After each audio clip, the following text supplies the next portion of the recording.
Oi de novo, a gente vai aproveitar essa aulinha para revisar o conteúdo sobre listas. Então vamos só fazer um monte de exercício aqui agora sobre listas. São os exercícios que estão já resolvidos lá no gabarito de vocês, mas eu vou dar uma passada aqui caso algum de vocês não tenha entendido algum dos exercícios.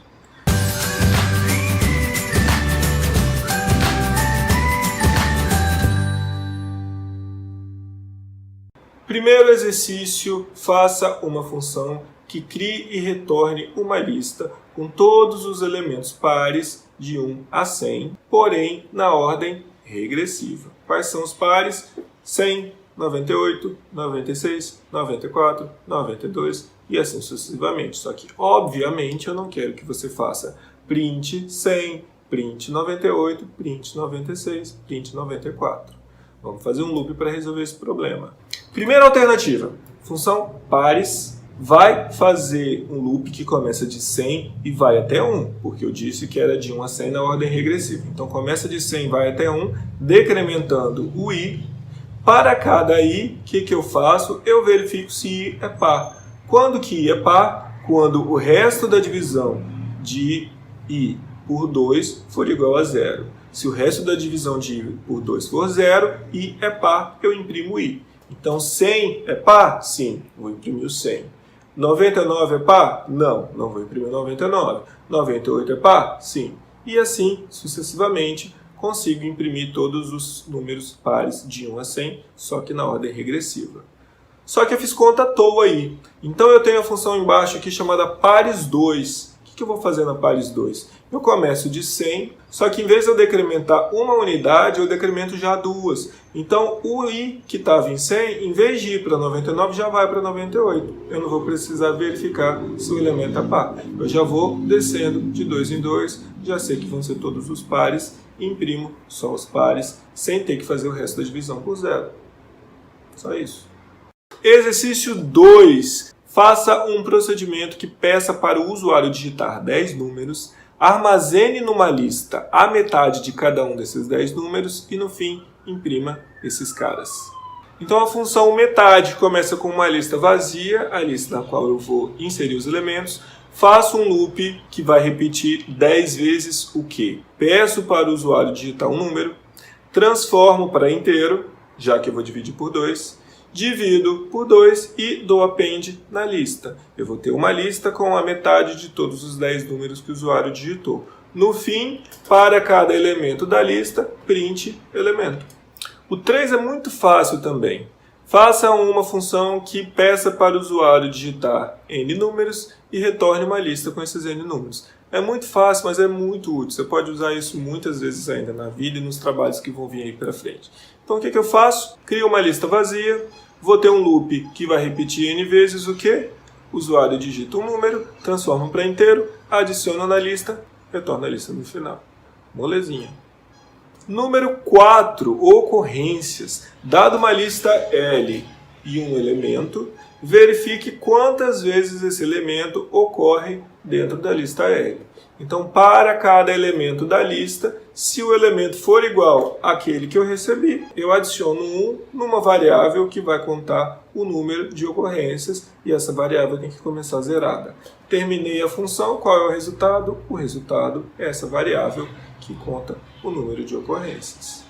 O exercício 5 eu já fiz com vocês, a gente só precisa calcular qual é o maior elemento de uma lista. Inclusive eu falei que essa função não era muito útil, porque já existe no Python uma função chamada max que calcula isso para você. Mas como que eu encontro o maior elemento de uma lista?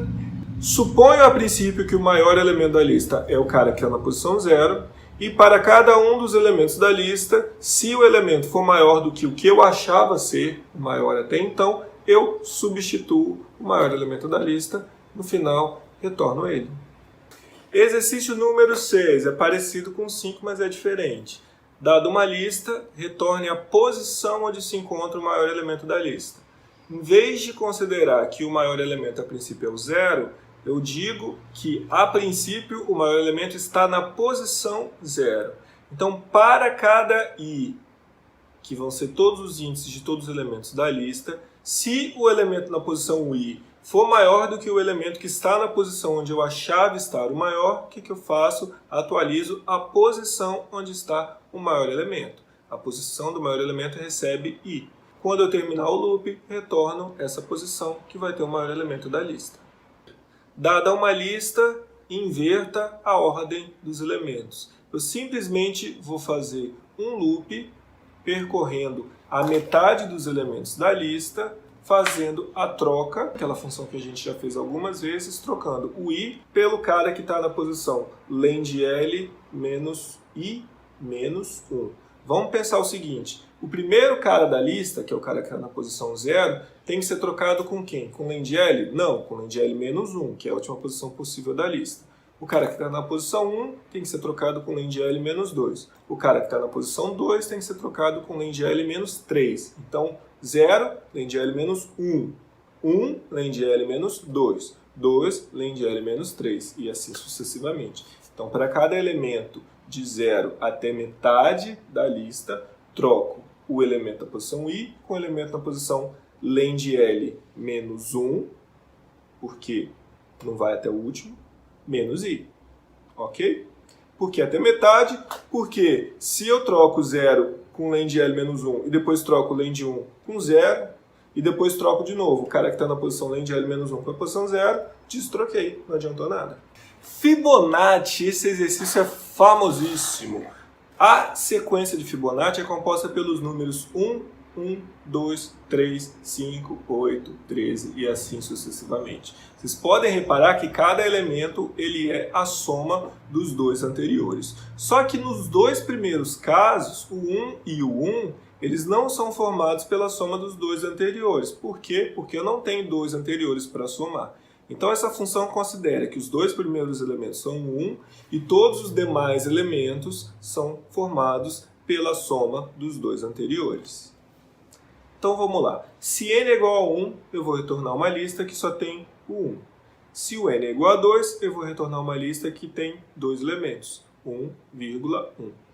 Caso contrário, eu tenho mais de 1. Então eu vou criar uma lista L, que originalmente tem o 1 e o 1, sempre são esses dois primeiros elementos na lista, e aí para cada i de 3 até n, ou de 2 até n menos 1, o que interessa é que eu repita isso n menos 2 vezes, eu vou fazer um loop que vai fazer n menos 2 vezes o quê? L.append quem? Eu vou ter que inserir na lista L os dois últimos elementos. Quem são os dois últimos elementos? Eu posso fazer isso de várias formas, mas a mais simples é quem? L na posição menos 1 mais L na posição menos 2. Lembra que eu falei sobre índices negativos? Estamos usando ele aqui. Então, L.append quem? A soma do elemento que está na posição menos 1, que é o último até então, com L na posição menos 2, que é o penúltimo até então. Soma os dois, insiro no final da lista L. No final eu tenho uma lista com os n primeiros elementos da sequência de Fibonacci. Fizemos alguns iniciais, agora eu vou pular alguns exercícios, vou fazer uns mais para o final. Se tiver algum aí no meio do caminho que vocês não conseguirem fazer, vocês me peçam ajuda. Vamos para o 13, média das temperaturas. Faça um procedimento que leia um número n, depois peça para o usuário digitar n temperaturas e calcule a média das temperaturas e imprima quantas delas ficaram abaixo da média. Começo lendo n, terminei de ler o n. Faço um loop n vezes pedindo para o usuário digitar qual é a temperatura e crio uma lista com todas essas temperaturas que foram lidas pelo usuário. Acabou esse loop, a lista L contém todas as n temperaturas que foram lidas. Qual é a média? A soma dividida pela quantidade de temperaturas. Posso fazer uma função para isso, posso fazer um loop, eu posso chamar a função sum do Python, que a gente viu na segunda aula de lista, se eu não me engano. Então, sum de L vai ter a soma, dividido por len de L vai me dar a média das temperaturas. O que eu faço com essa média? Faço um loop para cada elemento da lista L. Se o elemento for menor que a média, eu incremento uma variável que vai contar quantos dias estiveram com temperaturas abaixo da média. Lembrando que essa variável tem que ser zerada no início. Só isso. Dadas duas listas L1 e L2 com a mesma quantidade de elementos, imprima quantas vezes um elemento numa certa posição da lista L1 é o mesmo elemento na posição equivalente em L2. Para isso, a gente não pode fazer for elen em L1 para comparar com for elen de L2, que seria muito confuso. Eu vou precisar aqui do índice, porque o índice I de uma lista vai andar na L1 e na L2, na L1 e na L2. O mesmo I vai valer para as duas.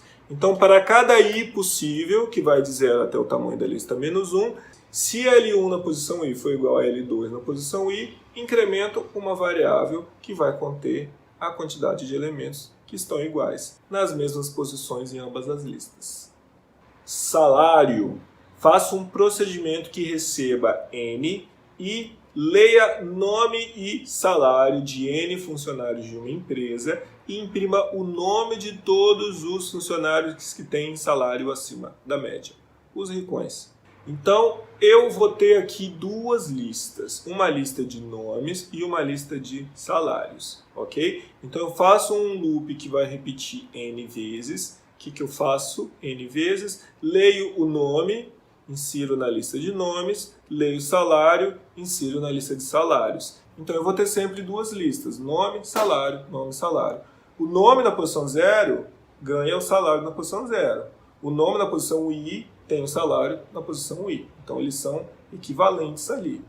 E aí eu percorro a lista de salários para calcular a média. É parecido com aquela função da temperatura. Soma todos os elementos, divido pela quantidade de elementos, tenho a média. E aí percorro a lista para saber quais estão acima da média. Mas eu não vou percorrer agora com o elen. Porque eu não quero imprimir quais são os salários acima da média, nem quero só contar. Eu quero fazer o quê?